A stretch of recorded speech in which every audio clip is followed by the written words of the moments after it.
Up the floor to those pro, to those con. I'd like to limit the discussion to, well, let's say 10 minutes each and see if that suffices. And before I do that too, I would like to open up the floor to the plan and after Danny getting done. Just when we get into the discussion for the wind, let's be civil to everybody, whether it's pro or con. Planning board members, thanks for coming tonight. I don't know if you have anything you want to add right now until we go into executive session, but Ed, Amy, Don? Yeah, no? Okay, so now I'll open up the floor. I'll open up first to the pro. Anybody here pro wind that wants to make any comment for the record? All right. Seeing none? Opposition? Christine? So, I mean, you had the town vote last year because you wanted to know how the town felt about the project, because that was going to help you to know what you should do if the project ever got filed. So, the town came out and they voted 5-1 against the project. So I think it's pretty clear how the town feels about the project. Now that the application has been filed, now's the time when we have to figure out what needs to be done to protect the town and to honor that vote and honor those citizens. So intervention by the town is critical to this process. The town is the only entity that gets standing on all the issues in the process. You know, abutters to the project, you know, other landowners, you know, other citizens in the town, they get standing on only specific issues. The town gets standing on everything. So it's needs, you know, if we don't have that, there's, you know, how do you fight the project without that? And to intervene, you really need to bring in a lawyer, and it needs to happen soon, it needs to happen now. So I know there's gonna be some money that's gonna be needed for that,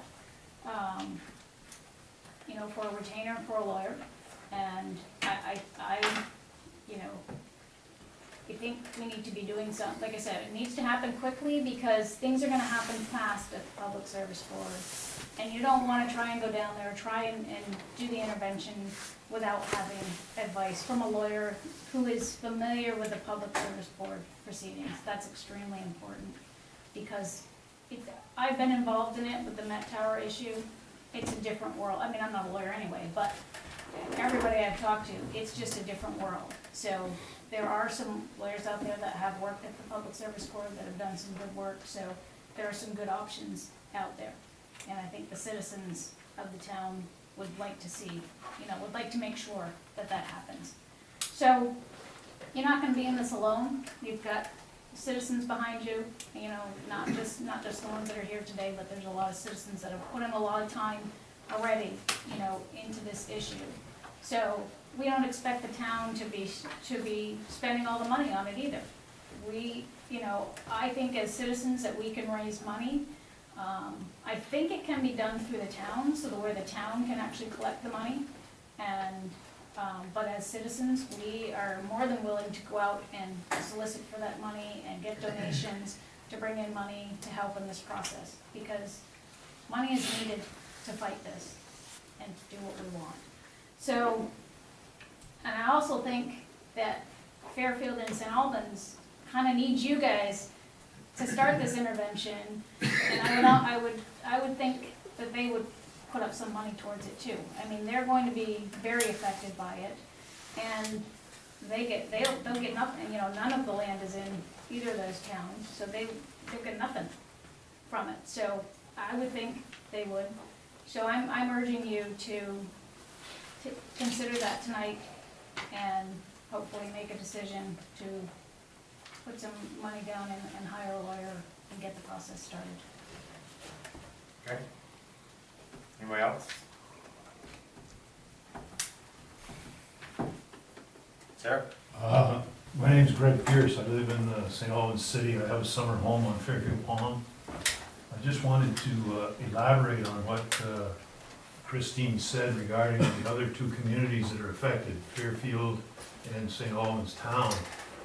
Legislation passed in this last session, Act 174, allows other towns that are not going to be directly affected but are within 10 times the height of the highest facility. In this case, the highest facility is a 499-foot turbine, times 10 is a little under 5,000 feet. We've examined the maps that were included in Swanton Wind's application, and clearly those towns are well within that 5,000-foot setback. So those towns now have authority, statutory authority, to become parties to this. I wanted to emphasize that if you reached out, it would really help the process to have all three towns collaborating and working to prevent this from happening. Thank you. Okay, thank you, Greg. Anybody else? Yes. Yes, I am from St. Albans generationally, and I know all the guys, or most of the guys on the town select board in St. Albans, and I have been in contact with them. I went down there, probably about 8 or 9 months ago, and actually did a presentation about the wind. And I also have been, in the last few weeks, been in very close contact with them, and whenever something comes into me about what's going on, I send it off to them, and I know I have their ear, so they're softened up. So I think they actually would welcome being contacted by. Well, they came to one of our meetings and sat at this table last year. There you go. And I've actually had conversations, I have a spreadsheet at home, I don't have it here with me, that out of the I believe it's 14 towns in Franklin County, I spoke to probably 12 of the chairs when I was the chair of this board of the other select boards in Franklin County. And there were a few of them that didn't even know what was going on. Exactly. It's all about education. But the response that I got was all positive toward our, I don't think I'm lost for words here, but what we are proposing as the town, everybody knows that we're against this project, we're not against renewable energy, but we're against this project, and I got good reception from probably 100% of the folks I spoke to from the other select boards. You know, another one of the key pieces here is that the St. Albans Town Forest is just to the north of French Hill.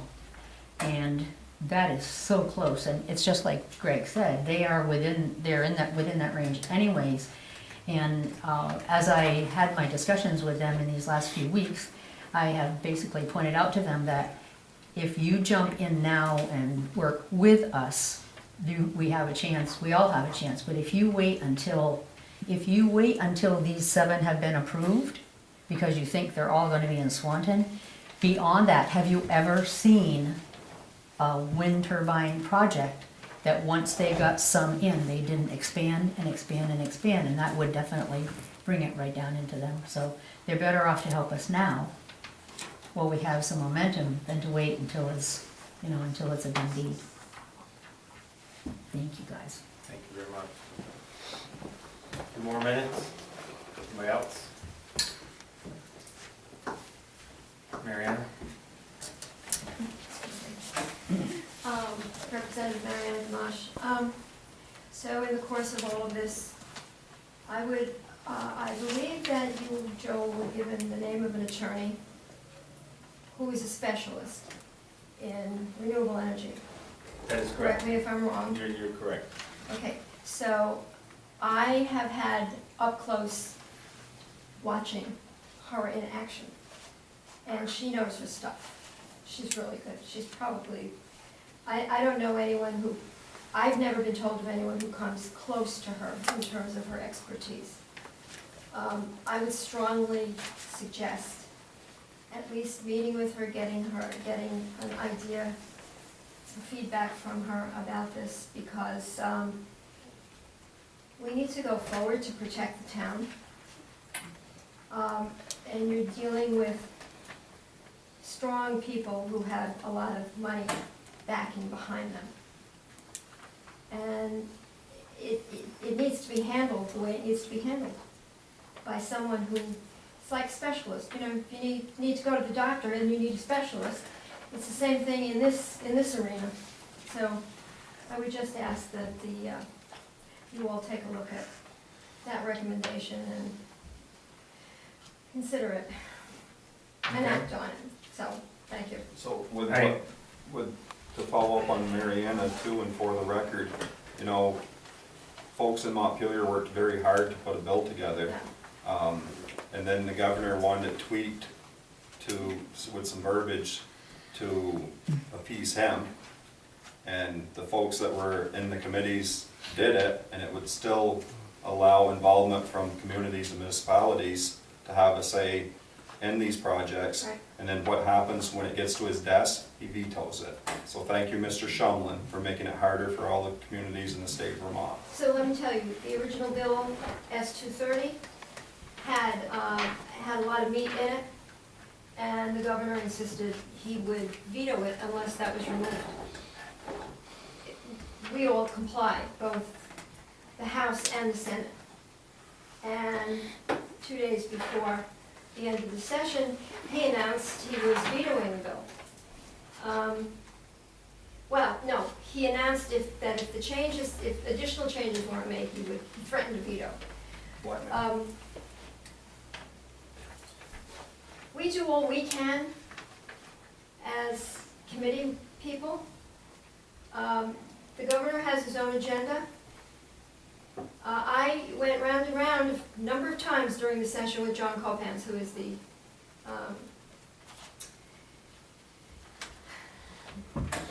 Deputy. thank you, deputy, was the word I couldn't think of, commissioner for the Public Service Department. And I ended on the same note with him, which always was, no, the towns can never reject a particular form of renewable energy because we need to have balance. And right now, the state has the authority. We can reject all we want, but if the state decides something is going to go through, it's going to go through, and that needs to change. And in order to do that, I mean, it goes beyond this. It's a legislative process in order to change that, but there's a lot of parts of the state now that are coming together, people are coming together, towns are coming together to fight this, because this is totally undemocratic. This is not, having things shoved down your throat is not the way we do things in this country, at least last time I checked. We have laws, and people's voice is supposed to carry weight, and it doesn't seem to be. On a lot of fronts, but certainly in this matter. So, hopefully I'll be reelected and I can go back down there and see what I can do to try to affect more change, and So with Dustin and Brian and all the other representatives in this Right. area, so where's their involvement? I haven't heard much from Brian. Brian wears a lot of hats right now, and so that's why he has not physically been here, but he has been as involved. As are the other, we're being pulled in different directions given the time of the year and given the various things that are happening. There are things that happen throughout the state. We're not in session, but the work of the state goes on. And we get drawn into that sometimes, which is important.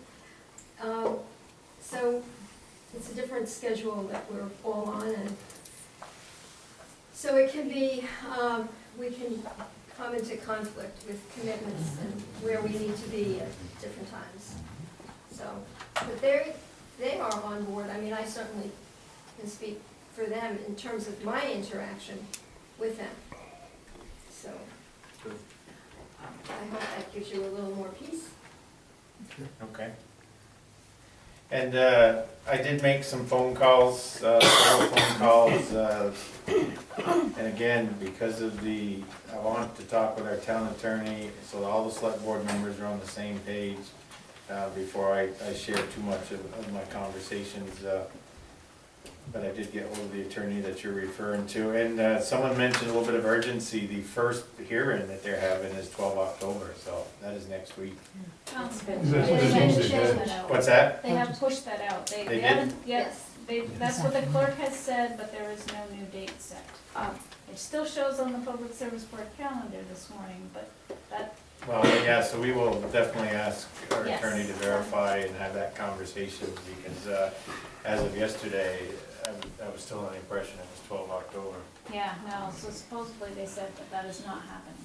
Today, the PSB clerk told me that a date has not been set, but I think anyone probably in this room knows, but maybe not, and the general public, anybody who's an interested party can contact the PSB, and they will send you updates when the meetings are. Again, probably, limited information, but at least you're on a list as an interested party. I asked about intervener for my parents, since we did get a letter from the Public Service Board or Swan Wind about all the adjoining landowners within a certain mileage. Got that, and it is a formal process to become an intervener. She told me, you have to write, I can't just send an email on behalf of my parents, but, and being a resident of there, yes, I could be an intervener, but that it would be a formal written paper. And she told me that the deadline for that had not been set, so it wasn't like she said, make sure you get that by Friday, October 7th, or November 5th, but, Well, that date would be set at that pre-hearing conference, Okay. which was, the pre-hearing conference was set for the 12th, but they have said that that is pushed out and they don't have a new date yet. We have sent a letter saying that we intend to appear, and the whole issue with the intervener and stuff, there's some confusion apparently, even with what they sent back to our lawyer, but they're aware that Swanton is gonna appear. Position Swanton takes has not been defined with the Public Service Board yet, but we'll get all the updates and all the meeting notices and everything like that. So we've taken that preliminary step to protect that right as a interested party, or party status, I should say. I think that's the right term. All right, anything else? Penny? I just wanted to respond to one of Dan's comments about the involvement of legislators, to let you know that Senator Dustin Degree was very strong advocate for us in the Senate. So he was really working hard for our community. Okay. Good. Okay. Thank you. Board members, we can move on to another item pending Brian's arrival, or we can continue this and you can give us your thoughts right now if you want, or wait until we get a little bit more educated from the legal standpoint. I'd rather wait, get a little more legal advice. Okay? Same with Jeff? Dan, anything else you want to, I think we as a board should continue to let the public know, let the project know that we're against this.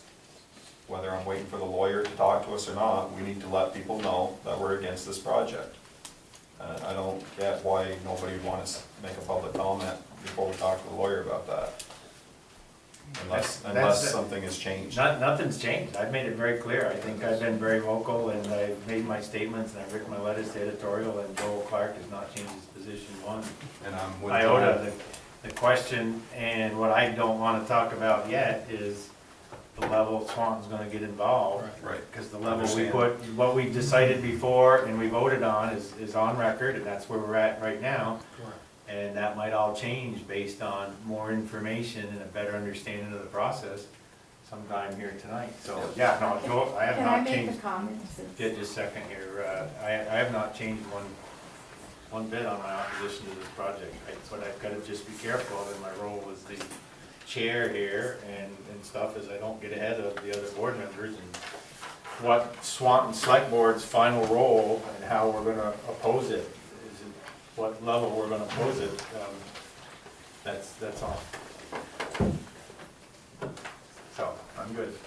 I think it's, that Swanton, you know, we are in the public eye right now, but tide is shifting. We don't know what will happen in November, as we even already addressed the political arena and our opinion of how Governor Shumlin hasn't looked at what the people of Vermont want and what's going on right now in the southern part of our state with wind turbines and taking of our national forest is beyond comprehensible.